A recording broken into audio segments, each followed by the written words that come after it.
NBA insider Brett Siegel joins me now, working for Sports Illustrated as an insider for them, SI's Fastbreak. Congratulations on working with Sports Illustrated. Tell me a little bit about what you're doing over there, Brett.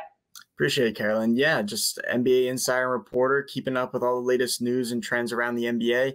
And right now with playoffs, we got a lot to talk about because we got a bunch of teams fighting for a chance to win a title. Let's start with Draymond Green and his ejection in this Warriors game. They were able to rally against Memphis, but what was your kind of initial read around, I guess what you would call a controversy with him picking up that foul late in the second quarter? Yeah, I mean, it's one of those things that it was a very hard foul. He grabbed Kyle Anderson kind of up near the head area, dragged him down by the jersey, and he did catch him on his way down. So in my mind, I think that kind of evened out to make it a flagrant 1.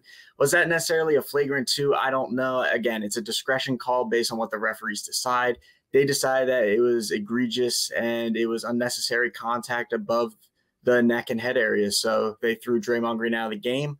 Now, if this was Dillon Brooks for Memphis, or let's even take a different team, if this was Giannis Antetokounmpo for the Bucks, would they have gotten thrown out of the game? I don't think so. I think this is kind of a hard foul on Draymond Green and kind of the way he's been officiated all year and kind of dating back to the 2016 NBA Finals where he got that suspension against the Cavaliers when he had that altercation with LeBron James of when LeBron stepped over him and the two kind of pushed and shoved back in the 2016 NBA Finals. So I think Draymond has a very loose whistle with some officials in the league, and I just think that it was by chance that those officials in the game on Sunday had enough of Draymond Green barking at them, and it was just a hard foul. It was a way for them to get him out of the game, and I don't necessarily agree with the call, but it didn't seem to matter for the Warriors. They still came away with the victory, and that was a big Game 1 victory for them.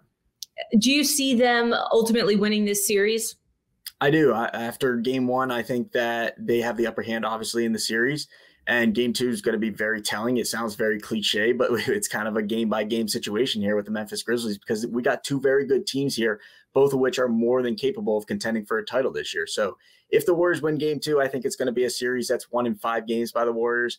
If Grizzlies win this series, I'm still going to favor the Warriors by 5. I just don't see Memphis being able to go into a hostile environment in the playoffs in Golden State and pulling off 2 victories, especially with how they look at full strength. You have the Splash Brothers looking great, and now you have the Super Splash Brothers with Jordan Poole in the mix now. So they just have too many offensive weapons, too many defensive weapons, and they have the best depth in the league right now. So I really don't see the Warriors running into any competition with the Memphis Grizzlies in this series.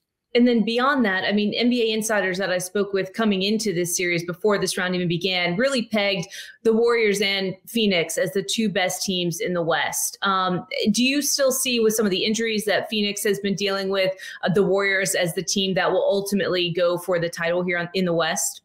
I do. And dating back to even Christmas time, we were talking about this being the Western Conference series that everyone wants to see. It's Suns versus Warriors, the series that could possibly and very well go 7 games in the Western Conference Finals. So, and I'm not taking anything away from the Memphis Grizzlies and the Dallas Mavericks. Those are 2 very worthy teams to be where they are. The Mavericks are one of the best defensive teams in the league. Grizzlies, a great feel-good story. They finished with the 2nd best record in the league, one of the youngest teams in the league, and John Morant's just must-see TV at this point early on in his career. So those 2 teams, they definitely deserve to be where they are. It's just the Suns and the Warriors are just in their A tier of their own in the Western Conference in terms of playoff experience, championship pedigree, and just the coaches that they have. Monty Williams and Steve Kerr, arguably 2 top 5 coaches in the league right now. So I just think that those teams have been destined all year long to meet in the Western Conference Finals. And I ultimately think that both teams are going to win their series in either 5 or 6 games to get there. How devastating has Joel Embiid's injury been to the Sixers? Very. This is could be a completely franchise-altering type injury, not in the sense of Joel Embiid is going to be going anywhere anytime soon, but if they lose this series in a 4-0 sweep to the Miami Heat now that Embiid's out, there's going to be big-time discussions about Doc Rivers' future with the Philadelphia 76ers. James Harden could suddenly decide that, you know what, I don't want to be here anymore, just like he did with the Brooklyn Nets. You have the whole situation with Tobias Harris's contract in the offseason. Are they going to look to unload that? So everything could completely unravel now that Joel Embiid's out because he is the life and the blood of this team. He's their MVP caliber candidate. He's accounted for close to 25% of their scoring this season. And without him, who's going to be the guy for them? I mean, we would think it's going to be James Harden, seeing as he's a former MVP, former All-Star. but he has not looked like that type of player since arriving in Philadelphia. He had those first few games were really good, but in the playoffs, he's looked like just an average role player for them at best. And then Tyrese Maxey at times has emerged as their second best scoring weapon. Will he be the number one in this series against the Heat, who are the best defensive team in the league in my mind? I mean, Kyle Lowry's out to begin the series, and Jimmy Butler may be out as well with a knee injury, and they have a couple other guys listed on the injury report. But still, up and down their roster, they have guys that can play 48 minutes of hard-nosed defense. So can Tyrese Maxey really go for 30 against the Miami Heat? That's going to be a big question, and I think he's the X factor in this series. As for the Heat, I think they just have to go into this series and do what they have been doing. I mean, they looked fantastic against the Hawks. They held Trae Young to, I think it was 70 combined points over the 5 games, and he averaged just like 17 points per game in that series, had more turnovers than assists, which is mind-blowing to begin with. I mean, Trae Young's one of the best passers in the league, and he's not really turnover prone either in games. He takes care of the basketball and gets the job done. He didn't do so against the Heat. So I think the Heat have really made it clear that they are the team to beat in the Eastern Conference, and the Philadelphia 76ers are going to have their hands full against them without Joel Embiid, especially since they really don't have any big man depth anymore after trading Andre Drummond earlier this year.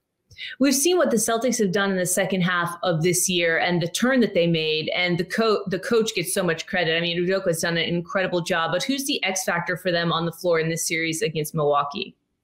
It's probably got to be Jaylen Brown, and he's their second best player, and he's dealing with a hamstring injury right now. But he just did not look right in game 1, and he has to play better again. It could have been the hamstring injury bothering him, but he needs to be the true number 2 again next to Jason Tatum against the Milwaukee Bucks, especially with Chris Middleton being out. Because right now it's Giannis Antetokounmpo and Drew Holiday as their 2 stars. Bobby Portis is a great player. Brook Lopez is a great player. They have some really solid bench guys in Grayson Allen and Pat Connaughton. Even Javon Carter stepped up yesterday for the Milwaukee Bucks. But it's the 2 guys. It's Drew Holiday and Giannis Antetokounmpo. They're not going to be able to stop Giannis. So from the Celtics perspective, you got to focus in defensively on everyone else, and you really got to get things done on offense, because 80-somewhat points is not going to get the job done against the defending champions. They're going to have to average at least 105 to 110 points per game in the series, maybe even more to beat the Bucks, who are one of the best offensive teams in the league, even without Chris Middleton. So I really think Jaylen Brown has to be the guy to step up, because Jason Tatum isn't going to have those 40-point nights like he did, or close to a 40-point night like he did against the Brooklyn Nets in the first round. Is Giannis and Drew Holiday enough against, let's say, the Warriors in the NBA Finals to get it done, or are they going to ultimately come up short without some help? Time will tell on that one. And I think that it's hard to say that a team will have a chance to win a title without an all-star player, because that's exactly what Chris Middleton is to them. And that's what he has been the last 2-3 years. I mean, without Chris Middleton last year, I don't think they would have won the title. He hit some huge shots against the Phoenix Suns. And I think you could say that about a lot of players. I think even without Bobby Portis, for example, I don't think that they would have necessarily won the NBA Finals. They may have in 7 games, but I don't think they would have won 4 straight like they did over the Suns. So I think every player plays a big role in a team winning a championship. And for a player like Chris Middleton, that's a huge loss. That's their second best scorer during the regular season. And now it puts even more pressure on Giannis and Drew Holiday to get the job done. So to answer your question, put them up against the Suns or the Warriors in the NBA Finals, I think automatically that Western Conference team is going to have the edge in the series, and they're going to be favored heavily by the sportsbooks in that one, only because Chris Middleton is an elite level scorer in this league. And we can see what he does in the mid-range area, one of the best mid-range scorers in the league, one of the best perimeter scorers in the league. So that's definitely a big loss. His status moving forward is up in the air. I do think, though, that he will be back within the next 2 weeks. I guess before we get there, what chance do you give the Celtics of getting out of this series? Oh, it's still 50-50. I think game 1 definitely sent a message that the Milwaukee Bucks are here to play, and I think that was very impressive without Chris Middleton.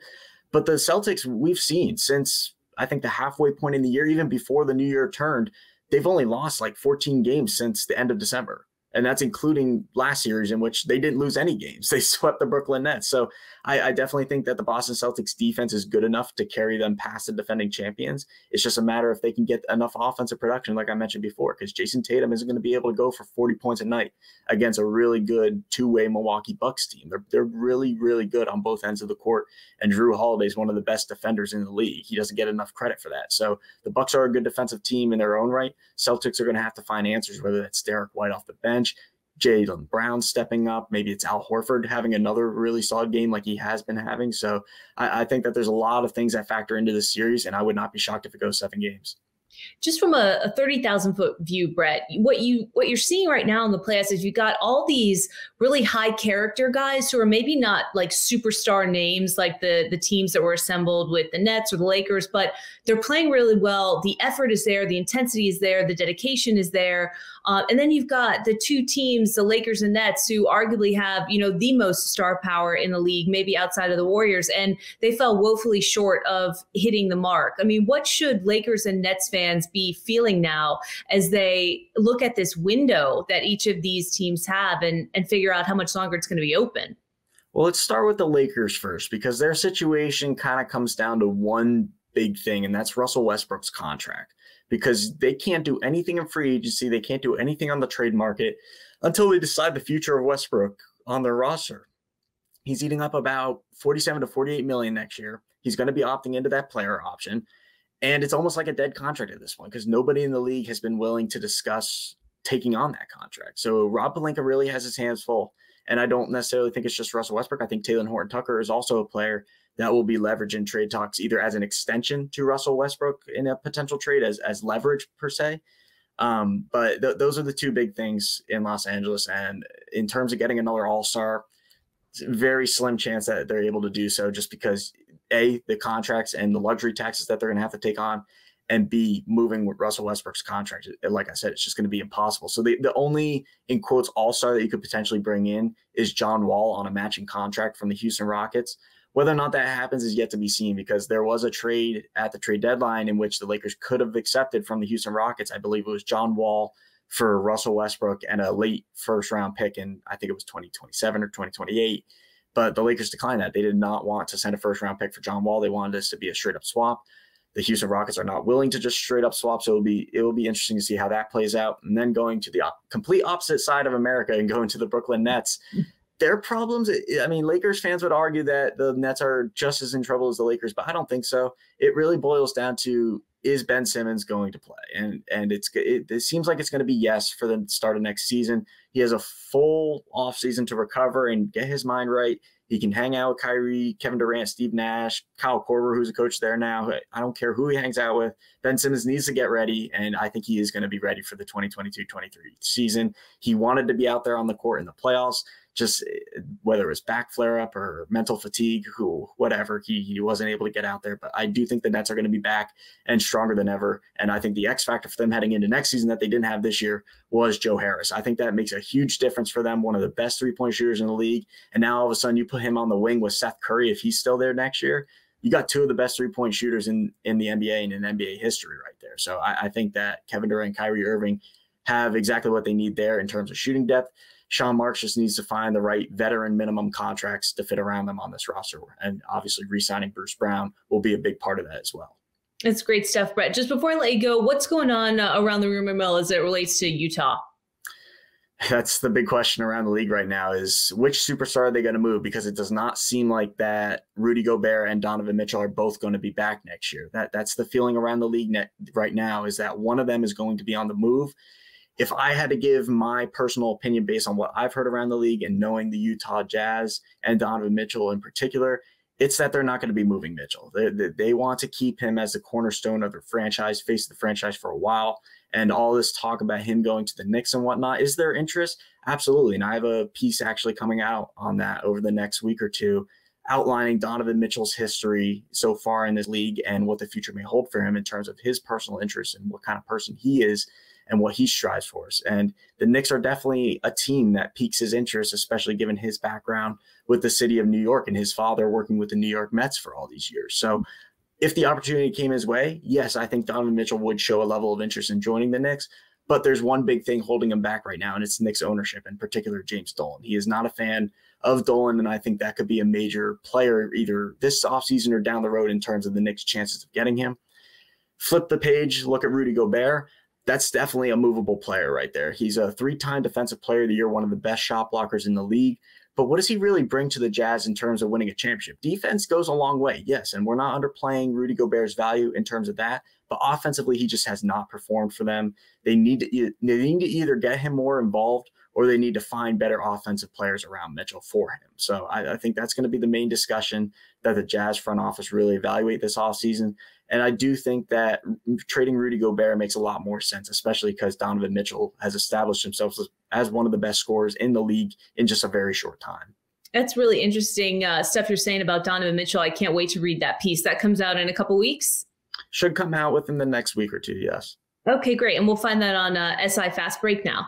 Correct, yep. Cool. All right, Brett Siegel, thanks very much. Again, congrats with the move over to SI. Best of luck there. And when that Donovan Mitchell piece does drop, love to have you back to talk about that more in depth, maybe about what's been plaguing the Knicks. If he is a Mets fan or wants to be a Mets fan, it's a good time to come to New York City and be a Mets fan right now. So that would be a fascinating turn of events if Donovan Mitchell can get around his issues with James Dolan and end up coming to the Knicks. That would be incredible. Thank you so much for being with us. Appreciate it, Carolyn. Thank you.